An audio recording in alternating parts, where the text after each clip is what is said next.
The sound of my phone buzzing wouldn't stop.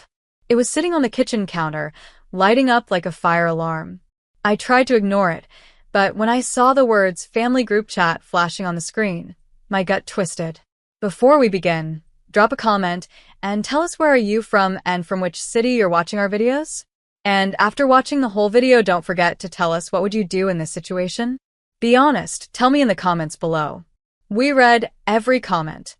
Let's begin. One photo after another filled the screen. My sister, Rachel, standing in front of a massive 2-story house with white columns and a sparkling new SUV in the driveway. She was holding a sold sign and grinning like she'd just won the lottery. Then came Mom's message. She deserves everything. Hard work pays off. My thumb froze. That line didn't sting because of what it said. It stung because of what it didn't. There was no "we're proud of both our girls." No mention of me at all. Just Rachel, the successful one, the family's golden child, the one who made it. I set the phone down, jaw tight. My husband, Noah, was at the breakfast bar, flipping through some property documents. He looked up when he saw my expression. "What's wrong?" I turned the phone toward him. "They're doing it again." He frowned, wiping his hands on a towel. "Who?" "My family. Apparently, Rachel just bought a house, and everyone's acting like she's the second coming of Steve Jobs." He walked around the counter and picked up the phone, scrolling through the messages. Mom's words were still glowing on the screen. She deserves everything. Noah smirked, his tone calm but cutting. "You know, it's funny how they worship the loudest one in the room. They never notice the ones quietly building something real." I let out a bitter laugh. I could cure cancer, and they'd still ask what Rachel's wearing to dinner. Noah leaned against the counter, crossing his arms. "You've always let them make you feel small. Maybe it's time you stop playing that part." The words hit harder than I expected. He wasn't wrong. For years, I'd played the peacekeeper, smiling at backhanded compliments, staying polite when they joked about me being the simple sister. But lately, I'd been done swallowing my pride. I looked back at the family chat. More photos had come in. Rachel inside her new kitchen, marble counters glistening. The caption read, "Our dream home." Then Mom again. "So proud of you, sweetheart. You always make us proud." My throat tightened. Always. The message said everything it needed to. Noah reached for his phone. "Want to see something?" Before I could respond, I heard the faint click of his camera and the rustle of metal keys in his hand. He angled the phone toward me, a sly smile forming on his face. "Smile," he said. I blinked. "What are you?" Click. He'd taken a photo. Me standing near the floor-to-ceiling window of our living room, sunlight washing over me, holding the penthouse keys we'd just received 2 hours ago. "Noah," I whispered, realization dawning. "You wouldn't." He grinned. "Oh, I would." A second later, my phone buzzed again. Family group chat. Noah had sent one message. Just a simple text. "Congrats, Rachel." Followed by the photo he'd just taken me, holding our penthouse keys, the city skyline glowing behind me. It was the kind of picture that didn't need explaining. Within seconds, replies poured in. "Wait, what? Is that where you live? Hannah, what is this?" And finally, Mom. "What's going on?" I looked at Noah, speechless. "You just started a war." He shrugged, still smiling. "No." I just ended a long silence. I typed a short message beneath the photo. "While you were celebrating Rachel's new house, we were moving into our penthouse. Keys in hand." Then I hit send. For a moment, nothing. Absolute silence. Then the red marks appeared, one by one. Everyone had seen it. No one dared to reply. Noah stepped closer, wrapping an arm loosely around my waist. "Feels good, doesn't it?" I let out a breath I hadn't realized I was holding. "It's not even about the house," I whispered. "It's just nice not being invisible for once." He smiled softly. "You were never invisible, Hannah. They just refused to look." I stared out the window, the city glittering below like 1,000 quiet victories. For years, I tried to earn my family's approval, hoping kindness would make them see my worth. But that night, watching their silence turn to envy, I realized something far more powerful. Respect doesn't come from begging for it. It comes from proving you don't need it. But deep down, I knew this wasn't over. Families like mine didn't handle humiliation gracefully. And as much as I wanted to believe they'd finally back off, part of me knew something darker was brewing behind that silence. Because pride never dies quietly. The next morning, my phone rang before the sun was even up. I didn't need to check the screen to know who it was. The tone of the vibration felt familiar. My mother's calls had that energy. The kind that demanded to be answered, even when every part of you wanted to ignore it. I hesitated for a second, then picked up. "Morning, Mom." Her voice came through sharp and tight. "Is this true, Hannah? You bought a penthouse." I leaned against the counter, still half asleep. "Yes, Mom. We did." A dry laugh crackled through the line. "Well, that's quite a leap, isn't it? You and Noah? A penthouse." The way she said it like it was a punchline made my stomach tighten. "Why does that sound like an insult?" "Oh, don't start," she snapped. "I'm just saying, your sister has been saving for years. She earned what she has. You and Noah, well, you've always been practical people." There it was again. That word. Practical. In her dictionary, it meant ordinary. Plain. Less than. "Mom," I said calmly, "we didn't fall from the sky into this place. Noah's company grew, and I helped build it. We worked for this." "You helped?" she repeated with a small chuckle. "Sweetheart, you do marketing posts online. Rachel runs real estate projects. There's a difference." I bit my lip so hard it almost hurt. "Right. Because I didn't follow your version of success." "Don't take that tone with me, Hannah. I just don't want you embarrassing yourself with things you can't afford." "Embarrassing myself?" I repeated slowly. "Do you hear yourself right now?" "Of course I do. You've always been too sensitive. This is why." I ended the call before she could finish. My hands were trembling, but not from weakness, from fury. Noah looked up from across the room, coffee mug in hand. Let me guess, she didn't say congratulations? I laughed bitterly. She basically called me a liar who's living beyond her means. He set his mug down and crossed the room, his tone low but steady. "You don't have to prove anything to her." "I know," I said, my voice softening. "But it's not just about her. It's about them. Every single time they've treated me like a footnote in Rachel's success story." Noah studied me for a moment, then smiled faintly. "Then let's give them a story they won't forget." Before I could ask what he meant, the doorbell rang. It was Rachel. She stood in the hallway in an expensive beige coat, sunglasses still on even though it was barely dawn. Her smile was thin, polite, performative. "I thought I'd stop by before our family lunch. Congratulations on the big purchase." Her eyes flicked past me, scanning the interior like a critic in a museum. "So, this is the famous penthouse." "Come in," I said, forcing civility. She stepped inside, heels clicking against the marble. Her gaze landed on the view, the skyline stretching out across the city. "Wow," she said softly, then turned to me. "I'll admit, I didn't expect this." "Didn't expect what?" I asked. "That you'd actually pull this off," she said, smiling like she'd just given a compliment. "I mean, with how quiet you've been about things, I figured Noah must have come into some inheritance or something." The air between us went still. Noah's voice broke it.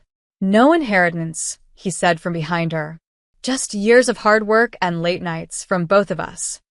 Rachel turned, still smiling but with a flicker of discomfort in her eyes. Of course," she said quickly. "I didn't mean anything by it." But she did. She always did. We stood there in a strange silence, the hum of the city below filling the space between us. Finally, she turned back toward the window. "You know, Mom was really shocked. She thought maybe it was just a rental or something." I folded my arms. "Tell Mom she's welcome to visit anytime. Maybe then she'll believe what she sees." Rachel's expression faltered for a second, the smile slipping just enough to show the envy underneath. "I'm sure she'll find the time." She left soon after, but the energy she brought lingered like smoke. That afternoon, the family lunch group chat lit up again. Mom, Rachel, uncles, cousins, everyone chiming in about how big Rachel's house was, how rare it was for someone her age to afford that. No one said a word about me. Not one. Until Noah texted. Funny how silence says more than words. Maybe it's time you stop pretending one daughter exists. Then he added a new photo, me standing on our balcony, looking out at the skyline. The chat exploded. Why are you showing off? We're happy for Rachel too. Don't compare sisters. But Mom's message came last. Hannah, you're becoming arrogant. You've changed. I stared at the screen, pulse pounding. For once, I didn't delete the app. I didn't apologize. I simply typed, "You're right. I have changed. I finally learned to stop shrinking so you could feel tall." Then I set my phone down and walked out to the balcony. The wind brushed my hair back as the city lights flickered below. For years, I'd been the quiet one, the peacekeeper, the supportive sister, the one who never demanded recognition. But that quiet was over. This time, I wasn't waiting for their approval. This time, I had something louder than words, a life they couldn't belittle anymore. And as the skyline glowed against the fading sunset, I whispered to myself, they'll never look down on me again. The family dinner felt like walking into a trap dressed as celebration. Mom had insisted on hosting at Rachel's new house. It'll be good for everyone to reconnect, she'd said. Translation: let's parade Rachel's success again. The moment I stepped through the glass doors, I felt every eye flick toward me. Rachel's living room gleamed with staged perfection, fresh flowers, sparkling countertops, and laughter that sounded just a little too forced. "Oh, look who finally made it," Rachel said, sweeping in with a wine glass. Her tone was sugar-coated, but the gleam in her eyes was all competition. "I wasn't sure you'd come, given how busy you must be up there in your fancy penthouse." A few relatives chuckled. My mother didn't. She just looked at me with that cold smile she'd mastered, half polite, half disapproving. "I hope you're not overworking yourselves, dear. These city places can drain people fast." Noah's hand brushed mine under the table. "We're doing great," he said smoothly. "Business is strong. Actually, we've been discussing expanding." Rachel raised an eyebrow. "Expanding?" "Yeah," Noah continued. "We're finalizing a deal with a developer downtown. It's going to double our portfolio this year." The table went quiet. Forks paused midair. Even Mom looked stunned for a split second before regaining her composure. "Well," she said tightly, "Rachel's husband is also branching out in real estate. Perhaps you two could." "Not really our lane," Noah cut in politely. "We deal with larger properties, corporate and luxury spaces." Rachel's smile froze, her fingers tightening on her glass. "Corporate," she echoed. I leaned back, calm but deliberate. "Actually, the new development you're talking about on Fifth Avenue?" Rachel's eyes snapped toward me. "Yes, what about it? We're the ones funding it." Her expression faltered. "What?" Mom blinked in confusion. "I thought that project belonged to—" "It did," Noah said quietly. "Until last week. We bought it out." The silence that followed was thick enough to choke on. Every relative at the table stared at us like we'd just revealed a family secret. Rachel's laugh came out forced. "You're joking." "No," I said softly, meeting her eyes. "I just didn't feel the need to announce it in a group chat." The color drained from her face. Even Mom looked like someone had cut the ground from under her. How could you afford that?" she demanded. "Do you have any idea what kind of money we're talking about?" Noah looked her dead in the eye. "We do. We earned it." The air in the room shifted. The same people who'd ignored me for years suddenly couldn't stop staring. I could see the calculation behind their eyes, the slow, uncomfortable realization that maybe, just maybe, they'd underestimated the wrong daughter. Rachel slammed her glass down. "So what now, Hannah? You expect us to bow down? To congratulate you?" I smiled faintly. "No.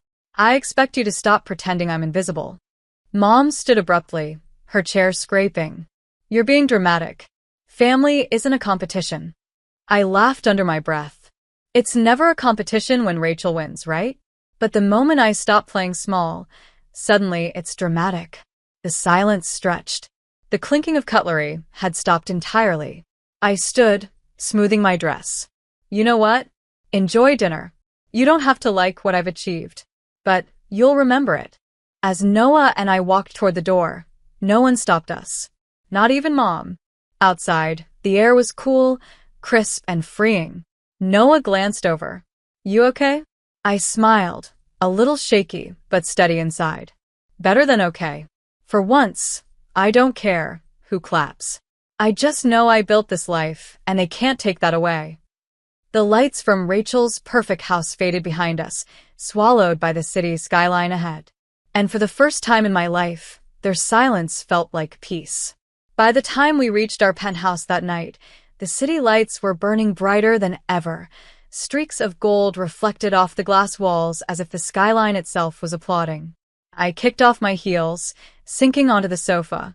My heart was still racing, but it wasn't from anger anymore. It was adrenaline, the kind that comes when you finally stop holding back. Noah poured 2 glasses of champagne, setting one in front of me. You handled that perfectly, he said with a grin. I laughed softly. I think Mom might actually combust tonight. She'll survive, he said, sitting beside me.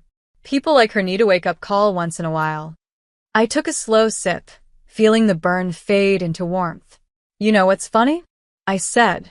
For years, I used to replay every family dinner in my head, wondering what I could have said differently. I wanted them to see me just once, and tonight, I didn't need them to. Noah leaned closer. Because now you see you. His words hit deeper than I expected. I looked out at the skyline, the one I used to dream of from a tiny apartment window years ago. Back then, success felt like something reserved for people like Rachel, loud, confident, effortlessly adored. But now, sitting here in a place we'd earned brick by brick, I realized how wrong I'd been. My phone buzzed on the table. One new message from Mom. I hesitated before opening it. You embarrassed the family tonight. You didn't have to make everything a competition. But I saw the article Noah was featured in. You two have done well. I didn't know. I stared at the words, my chest tightening. It wasn't an apology, not exactly, but it was the closest thing I'd ever gotten. Then another message appeared, from Rachel this time. Guess I underestimated you. That place is incredible. Congrats. For a moment, I didn't know what to feel. Relief? Bitterness? Maybe both. But mostly, I felt calm. Because for once, their approval didn't matter. I set the phone face down and turned toward Noah. They finally see me, I said quietly. But not because I shouted louder, because I stopped letting them define what success looked like. He smiled, brushing a strand of hair from my face. That's what makes you dangerous, Hannah. You don't fight to prove a point. You win by living better. I laughed softly, leaning into him. The noise of the city buzzed beneath us. Cars, sirens, the hum of life. It was chaotic, imperfect, alive just like me. As the night deepened, I stepped out onto the balcony, the wind catching my hair. From up here, everything that used to hurt seemed small. Every insult, every condescending look, every moment I'd been made to feel lesser. I pulled out my phone and snapped a photo of the view, the city glowing under the moonlight. Then, without thinking too much, I posted it to the family chat with a simple caption. To quiet victories. No response came, and I didn't need one. Noah joined me a moment later, sliding his arm around my shoulders. Feels different now, doesn't it? Yeah, I said, smiling faintly. This isn't revenge. This is peace. He nodded. That's the best kind there is. The breeze carried the faint sound of traffic far below, like applause fading in the distance. For the first time in years, I wasn't competing, proving, or chasing validation. I'd already won. Not against them, but against the version of myself who once believed she wasn't enough. And as I looked out over the glowing city, I whispered the words I wish someone had said to me years ago. You were always enough. They just couldn't see it. Then I smiled because now, finally, I could.